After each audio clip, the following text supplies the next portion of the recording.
कभी सोचा है कि दिल्ली मेट्रो की आखिरी ट्रेन के बाद खाली सुरंगों में क्या होता है? चलिए आज जानते हैं प्लेटफॉर्म 16 के प्रेत की वो कहानी जो शायद आपको रात में मेट्रो लेने से पहले 2 बार सोचने पर मजबूर कर दे। यही तो इस कहानी का सबसे बड़ा, सबसे डरावना सवाल है।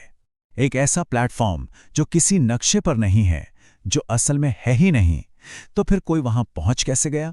ये कहानी सच और एक भयानक सपने के बीच की लकीर को मिटा देती है। तो हमारी कहानी का हीरो है आर्यन, 24 साल का एक सॉफ्टवेयर इंजीनियर। और ये सब शुरू होता है दिसंबर 2024 की एक बिल्कुल आम सी शुक्रवार की रात को। ऑफिस की पार्टी के बाद आर्यन ने घर जाने के लिए आखिरी मेट्रो पकड़ ली। एक बिल्कुल नॉर्मल सा फैसला, है ना? ट्रेन लगभग खाली थी, दिन भर की थकान थी, तो उसकी आंख लग गई। उसे क्या पता था कि ये सफर उसे घर नहीं, कहीं और ही ले जाने वाला था। और फिर अचानक एक जोर का झटका लगता है और ट्रेन एक गहरी खामोशी के साथ सुरंग के बीचों बीच रुक जाती है। सब कुछ एकदम शांत। इसी झटके और अजीब से सन्नाटे से आर्यन की नींद खुल जाती है। वो हड़बड़ा कर उठता है, खिड़की से बाहर झांकता है, और जो नज़ारा उसे दिखता है वो असल में मुमकिन ही नहीं होना चाहिए था। सामने एक प्लेटफॉर्म था, लेकिन वो बिल्कुल वीरान, एकदम पुराना सा लग रहा था, जैसे सालों से किसी ने उसकी सुध ही ना ली हो। पर सबसे चौंकाने वाली बात थी उस प्लेटफॉर्म का नंबर, प्लेटफॉर्म नंबर 16। आर्यन को अच्छे से पता था कि ब्लू लाइन पर प्लेटफॉर्म 16 नाम की कोई जगह है ही नहीं। आर्यन को लगा शायद कोई टेक्निकल प्रॉब्लम होगी।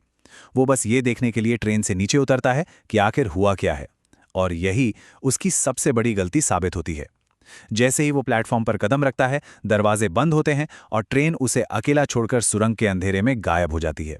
अब जब वो अकेला उस प्लेटफॉर्म पे था, उसे अजीब चीजें दिखने लगी। हर चीज जानी पहचानी मेट्रो जैसी थी, पर गलत थी।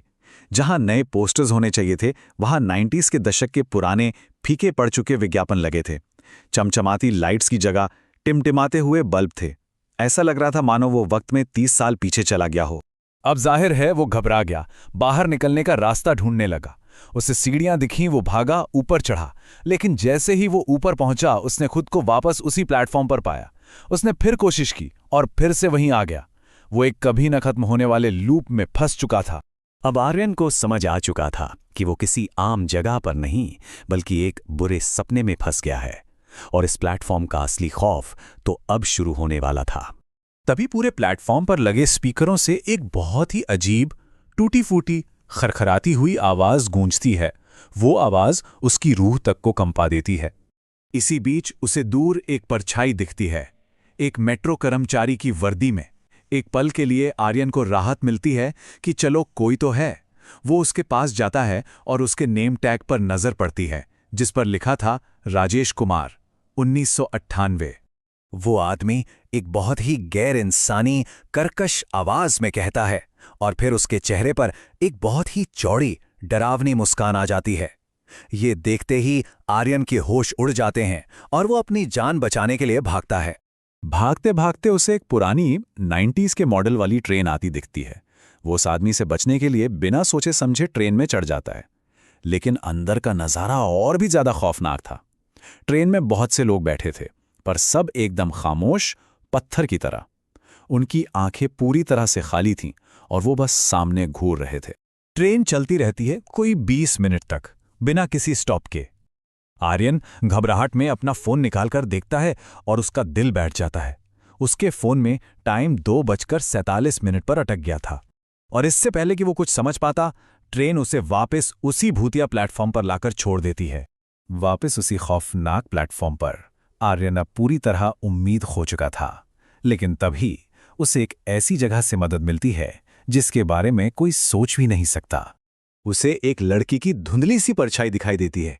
वो उससे बताती है कि वो भी 6 महीने पहले आर्यन की ही तरह यहां फंस गई थी, और तब से वो भी इसी 2:47 के टाइम लूप में कैद है।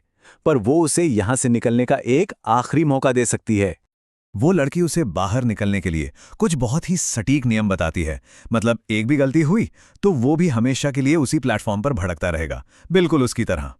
ये नियम ही उसकी आजादी की इकलौती चाबी थे। आर्यन के पास कोई और चारा नहीं था। उसने ठीक वैसा ही किया जैसा उस लड़की ने बताया था। और जैसे ही उसने अलार्म खींचा, एक जोर की चीख के साथ वो पूरी डरावनी दुनिया बिखरने लगी। वो अपनी आंखें खोलता है और खुद को एक नॉर्मल चमचमाते मेट्रो कोच में पाता है। अनाउंसमेंट हो रही थी, अगला स्टेशन नोएडा सेक्टर 16 है। वो वापस आ चुका था। उसके फोन का नेटवर्क वापस आ गया था और टाइम हो रहा था रात के 12:15। सब कुछ बिल्कुल नॉर्मल था।